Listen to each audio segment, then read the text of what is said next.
Hello बच्चों, आज हम करेंगे एक बहुत ही सुंदर कविता जिसका नाम है बचपन के खेल।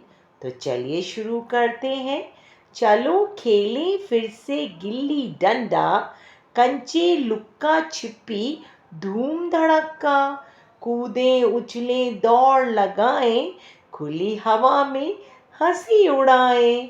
ना गूगल ना मोबाइल गेम, मिट्टी से जो जुड़ाए नेम। रस्सी कूदें चोर सिपाही, हंसी में छिपी है सच्ची कमाई। लंगड़ी टांग और पकड़ा पकड़ी, बचपन की है यही असली पहचान।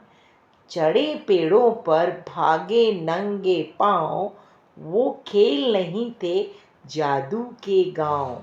बातों में नहीं खेल में था ज्ञान, साथ खेलें सब छोटा या महान। चलो बच्चों को फिर सिखाएं, खेलों से जीवन को अपनाएं। Thank you.